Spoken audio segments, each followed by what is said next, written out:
ഹോളിക ദഹനത്തിന്റെ കഥ ഹിരണ്യകശിപുവിന്റെയും പ്രഹ്ലാദന്റെയും കഥയുമായി ബന്ധപ്പെട്ടിരിക്കുന്നു. 3 ലോകങ്ങളും കീഴടക്കിയ ഹിരണ്യകശിപു അഹങ്കാരി ആയി തീർന്നു. ഭഗവാൻ വിഷ്ണുവിനെ വരെ തനിക്ക് കീഴടക്കാനാകുമെന്ന് വിശ്വസിച്ചു.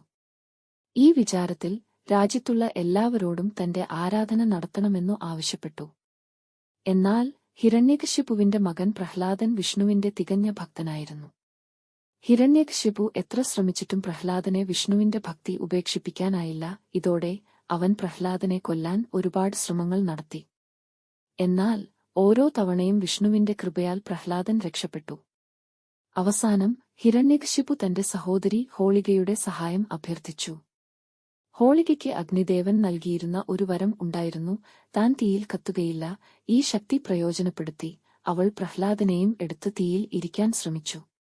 എന്നാൽ ഹോളികയ്ക്ക് മനസ്സിലായിരുന്നില്ല വരം തന്റെ മാത്രം സംരക്ഷണത്തിനായിരുന്നുവെന്നും മറ്റൊരാളെ തനിക്കൊപ്പം ഉൾപ്പെടുത്തിയാൽ അത് പ്രവർത്തിക്കില്ല എന്ന്. വിഷ്ണുവിന്റെ അനുഗ്രഹത്താൽ പ്രഹ്ലാദന് ഒരു പൊള്ളലും വന്നില്ല. മറിച്ച് ഹോളിക തീയിൽ കത്തിമരിച്ചു. ഈ സംഭവത്തെ ആസ്പദമാക്കി ഹോളിയുടെ ആദ്യ ദിനം ഹോളിക ദഹനം എന്ന ചടങ്ങ് നടത്തുന്നു.